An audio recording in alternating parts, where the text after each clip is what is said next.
Have you ever wondered why people stalk your page and some of them are bold as hell about it? Like they view your stories but they don't talk to you? It's because they want you to talk to them. Okay? It's because they want you to talk to them. And when you, if say for instance you do reach out to them and they acting blase about it, cut them off. There's no point in playing games like that, whether it be a friend, someone you was talking to, an ex, whatever. You stalking me for a reason. You want to talk to me, but instead of you doing it, you want me to do it.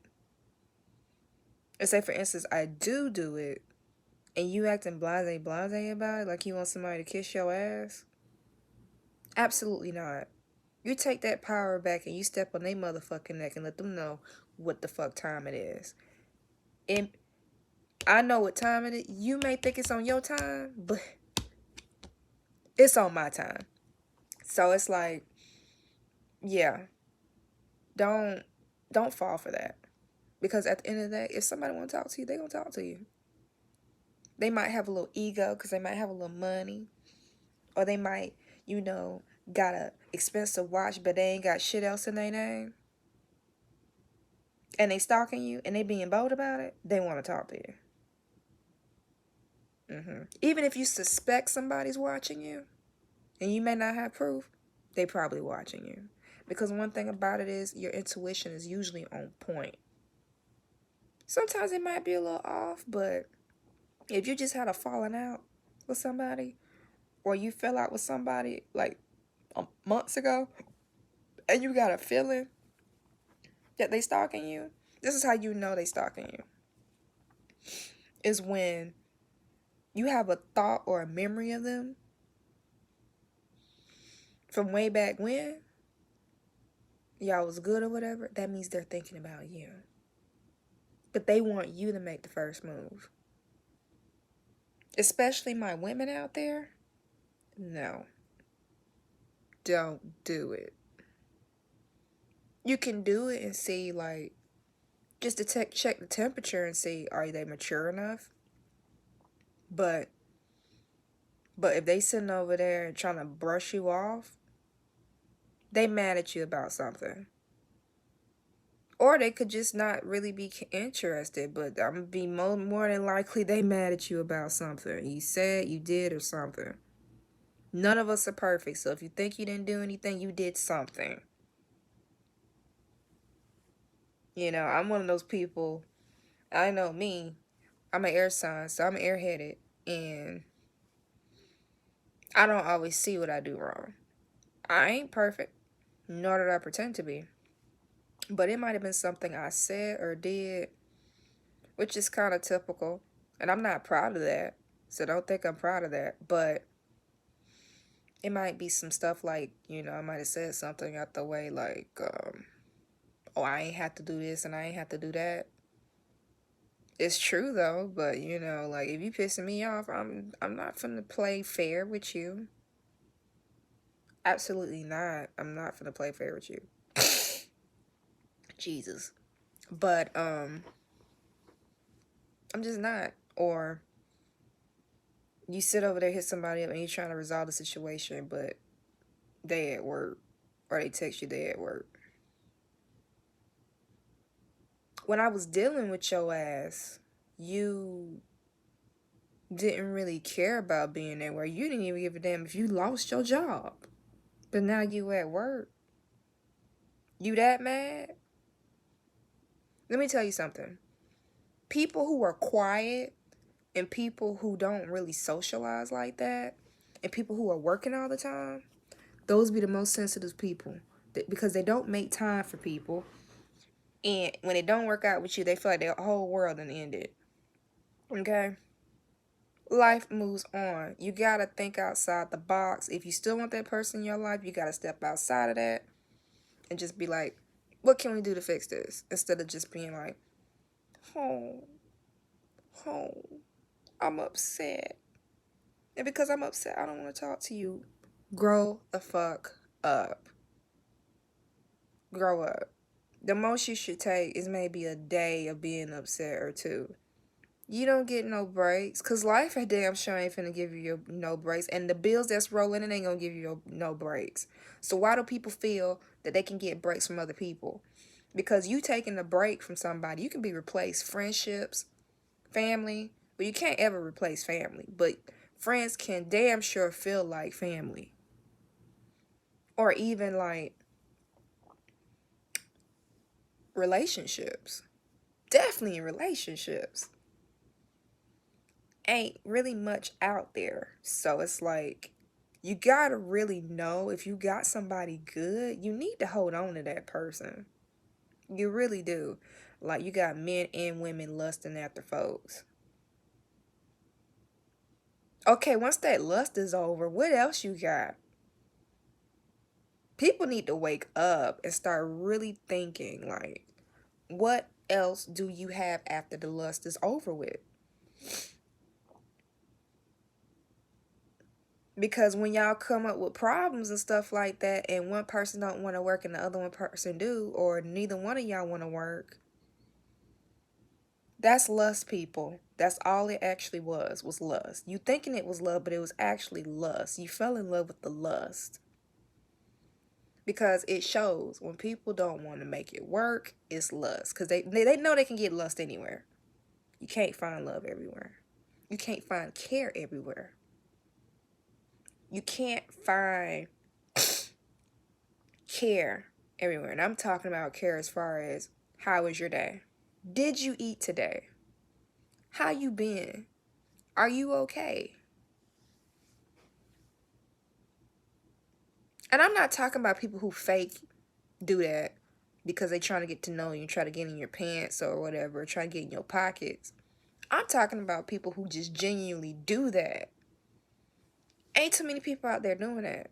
But when you get your ass out there and you really start to see it ain't really all that sweet like you thought it was, and you want to backtrack, don't be surprised if that person you try to backtrack to, whether it be a friend or an ex, don't want you no more. And you can't be upset about it.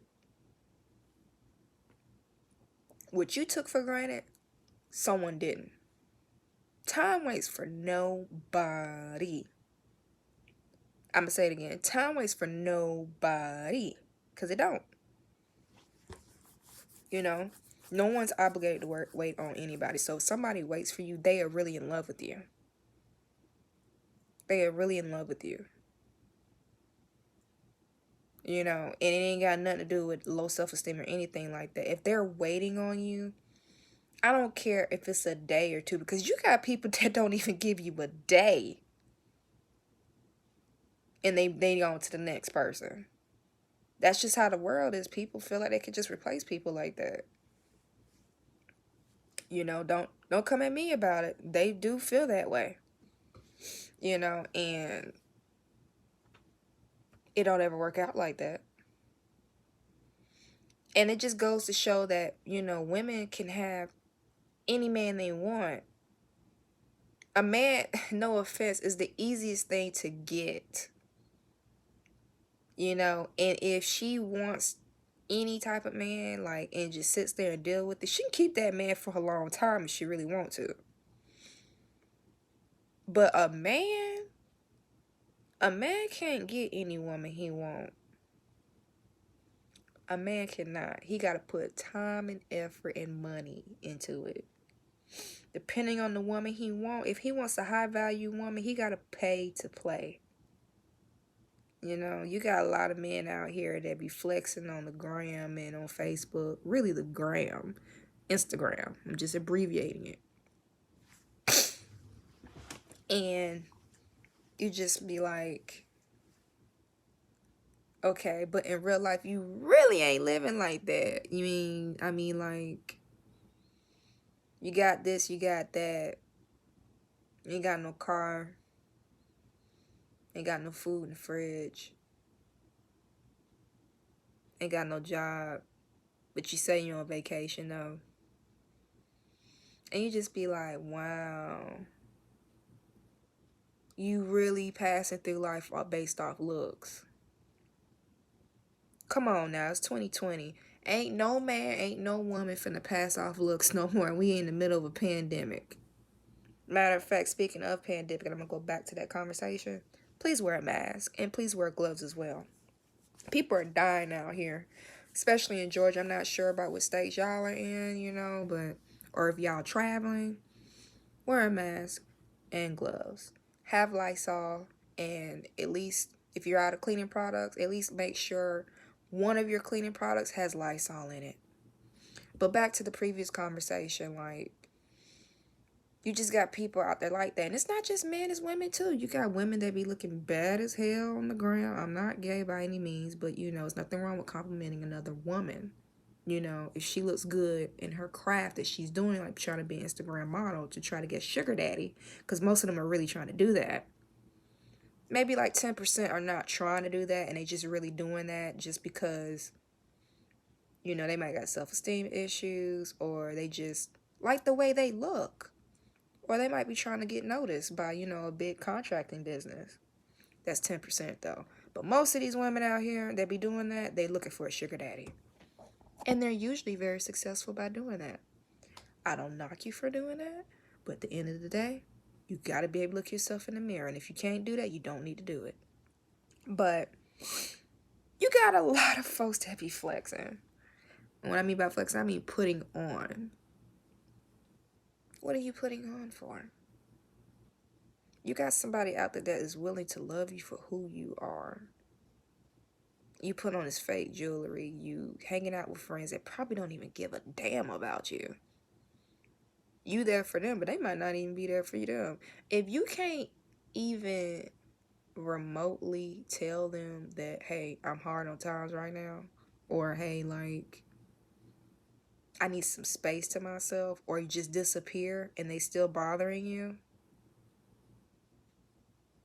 and they don't know you as a person, like when you disappear, that maybe something might be going on.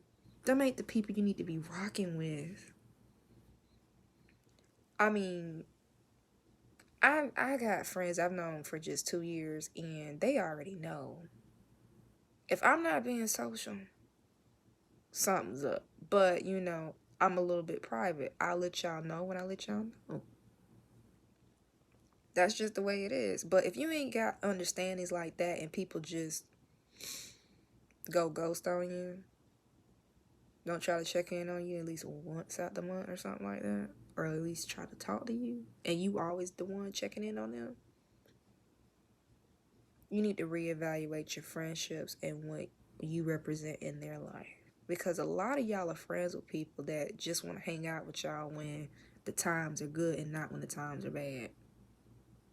Like me personally, and it's just me, I don't like to be around people when I don't have much. But I may hang out with a few people when I don't have much. Whether they know it or not, but if they're your friends, they may actually really know it and they're not going to say nothing.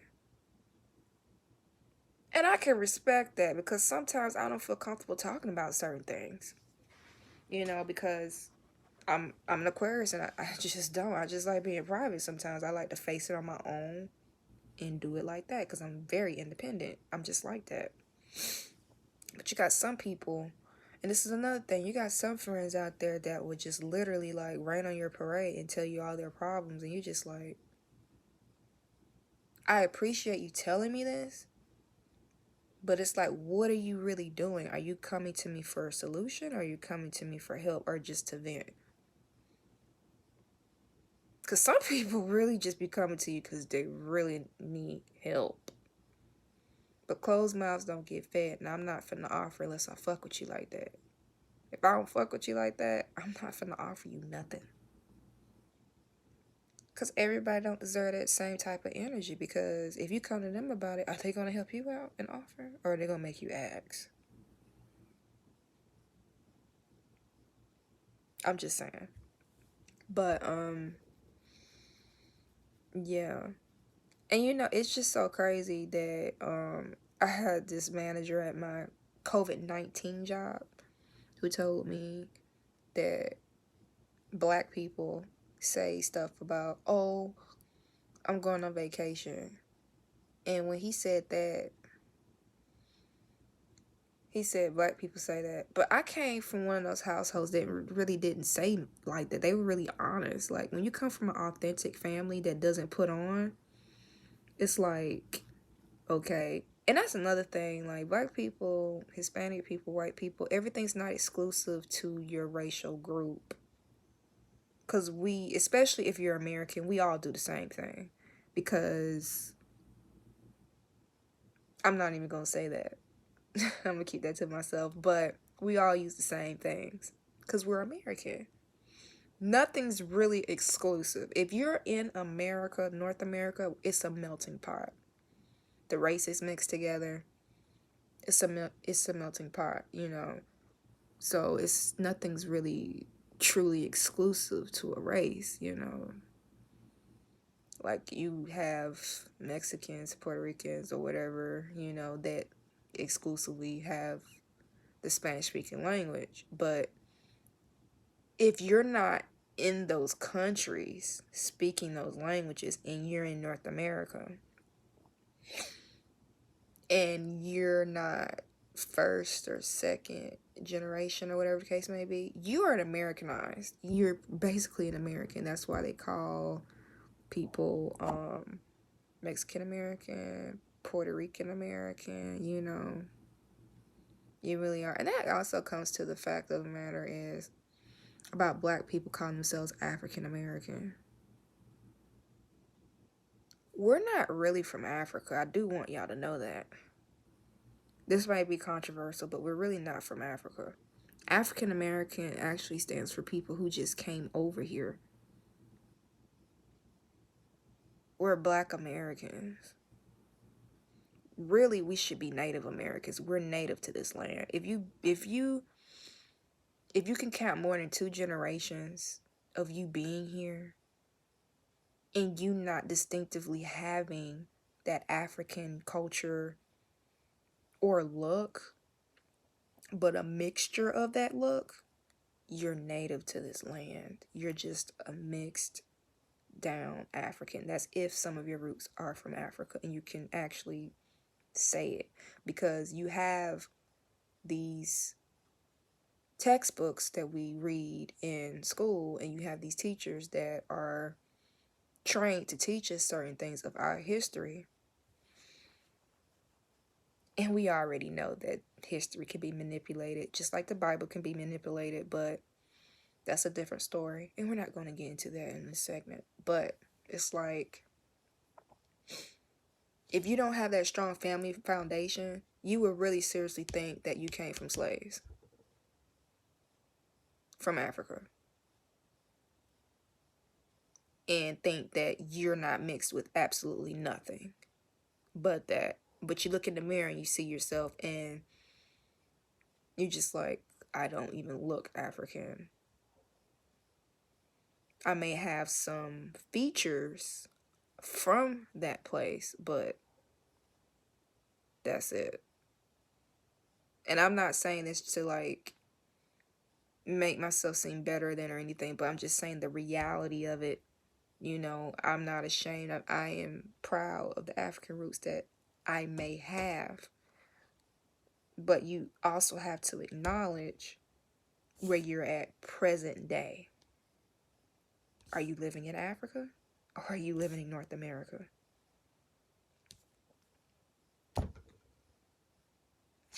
And this is not just for light-skinned people. This is for all races of black people in general. It really is. Because it's like, do you know anything about Africa? Are you saying you're African American because that's telling you what you are? That's because that's what they're telling you that you are? What did your family tell you? I'm just saying. I was never raised to say I was African. I was always raised to say, you know, like, my genetic makeup that I am mixed with, you know. So I was never really raised to say that.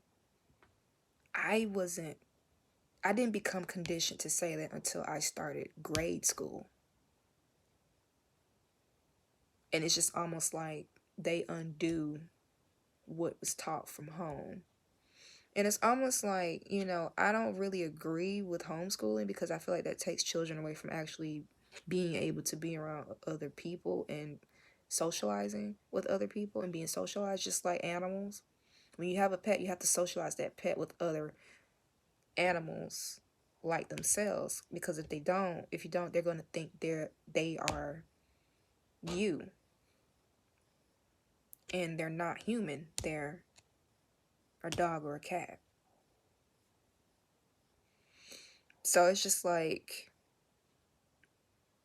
I don't believe in homeschooling, but at the same time, it's like, it's very beneficial though for their learning, because it's not like what you're teaching your kid when you're homeschooling them is going to be undone every day they go to school, because it's a conditioning process.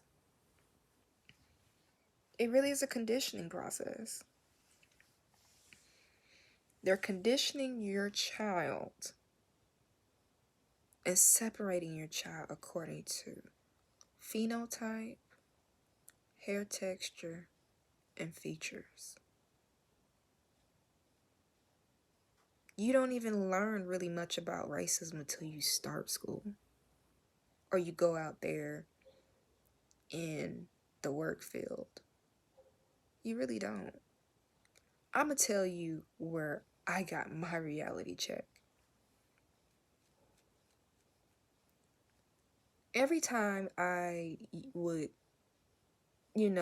accustom myself to saying that I was African, around an African, from Africa, I was always met with, "We love strangers." I was always met with, "I have no race." I was always met with, "Who told you you were African?" I was always met with, "You may have some remnants of Africa, but you're mixed." These are all coming from actual Africans. So if these are all coming from actual Africans, then what is North America really doing to the black people? It makes you really think. It makes you really think, because I swear I was never really raised to say I was African until I didn't learn about that word until I went to school. And now I think about what Smokey Robinson said when he had his interview. Who told somebody black to say we were African American? They should have kept it as colored, because that's what we are. We are a colored people. We are a mixed race people, just like Hispanics are. We really are. And it really just lets you know how racist North America really is. All right, I'm not going to hold y'all long. I just want to say a little bit, and I'm probably going to go to sleep now. I don't know why I have insomnia for some apparent reason, but I do. And, it is what it is. Bye.